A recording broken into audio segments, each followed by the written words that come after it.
guys want a shot at winning a copy of Call of Duty World War II for the console of your choice for absolutely free, a couple of my friends and I are doing a little giveaway. Link is down there in the description below. Go check it out if you're interested.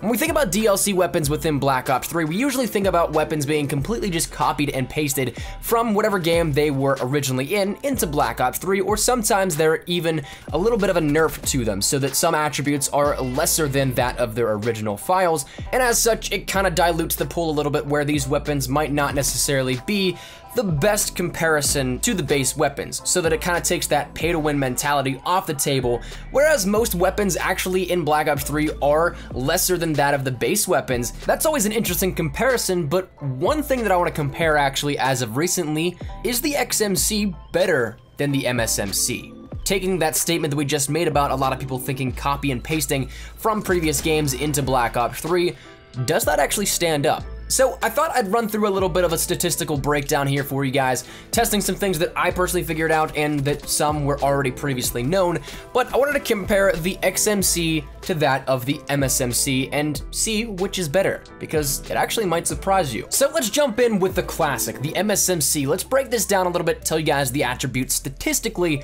on what it is. Now, of course, meta will dictate differently how playstyles use this and in what circumstances it can be viable. That is, of course, again, up to the player, the meta, and other in-game factors, but the hard-coded facts do stay there over time, even if those variables may change how somebody publicly perceives the weapon. So let's start out with the damage, the big one, the big guns that are really necessary to getting those kills. The damage ranges from 40 hit points to 18, depending on how close and how far you are away from your target. Now, if you add in multipliers, the only thing that is not a 1.0 multiplier is a headshot, which is a 1.1 in the case of Black Ops 2 SMGs, save for the Scorpion. But even whenever you take it into consideration, you're still going to need a 3-shot with headshots to end up completing the kill. If you get 2 headshots, of course, that's only going to bring you to 88 HP, but moving into the ammunition, the magazine size is 30 rounds with 40 with extended mags. The reload is a 2.1 second normal reload and a 2.45 second when empty. The rate of fire is 750 RPM with a recoil of about moderate. So all of those factors really made the MSMC a very viable weapon in Black Ops 2, and therefore was one of the primary weapons that challenged weapons like the M8s, the AN94, all that kind of stuff where it was a main meta weapon. But how does it compare against Black Ops 3's XMC? Because once again, a lot of people think that it's just a copy and paste, but it's actually not.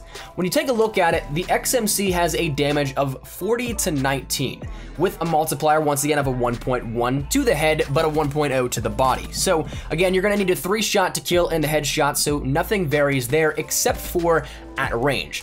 Very minimal, I will point out, yes, but the very furthest range of the XMC outclasses the MSMC by 1 damage point. Now that might not seem like much, and realistically it doesn't translate into anything too much as well, but statistically it has that 1 HP advantage. Now, moving over into some other categories though, the magazine size stays initially the same at 30 rounds, but it is 42 with the extended mags compared to the MSMC only having 40 with extended mags.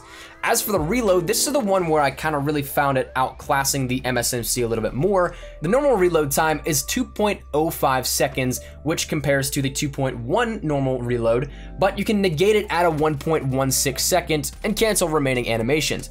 But where it really kind of shines is an empty reload. It only has an empty reload of a 2.13 second reload compared to the MSMC having a 2.45 second empty reload. But again, you can negate the XMC at 1.6 seconds to cancel additional animations. And now the final thing in which it's really going to seemingly outclass a little bit, even though it might be subtle, the rate of fire with the XMC is 800 RPM, whereas the MSMC had a 750 RPM.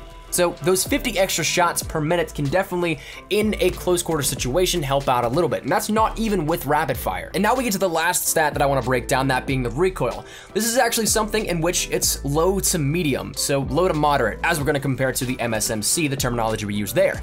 Even though just so slightly, it still outclasses the MSMC in quite a few different locations, that being the damage at range, the magazine with extended mags, the reload, the rate of fire, and even the recoil a little bit. So once again, while it might not necessarily be a copy and paste or anything like that from Black Ops 2, and if you play one to the other, you might not notice some of the stats immediately, but it does outclass it very so slightly. And in this certain case, it's not just necessarily a copy and paste of the MSMC like we've seen with other DLC weapons in Black Ops 3. And that makes it a little bit interesting because it changes how the XMC can be perceived a little bit, whether or not it is something that competes with the best of the base weapons, which statistically, as we mentioned, are more often than not better than that of the DLC weapons. Whether or not it puts it up in that upper echelon, I don't necessarily know, because that comes down to comparing every single weapon at its base. And while stats, once again, do have hardwired factual background,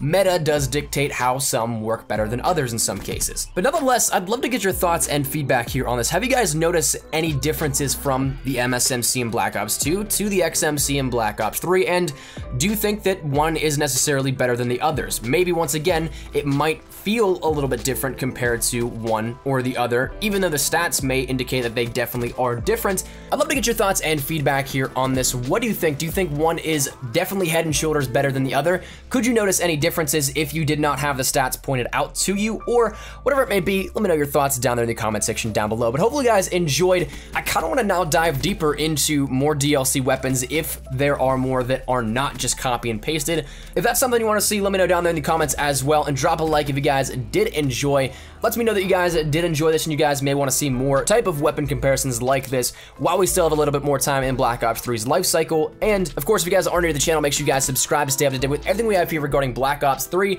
and of course Call of Duty World War 2 as well. So moving forward into the future, we're gonna be killing it with the content. So if any of it interests you, make sure you hit that subscribe button so you don't miss a beat. And finally, if you guys want to follow me over on Twitter, that's the best place to get connected with me outside of YouTube. I practically live on Twitter. So if you guys want to strike up a conversation, ask me a question, whatever it may be, link is down there in the description below. But all that said, now to the way, hope you guys on a fantastic day. Thanks so much for watching. Mine has been Espresso. I'll see you guys later. Take care and peace.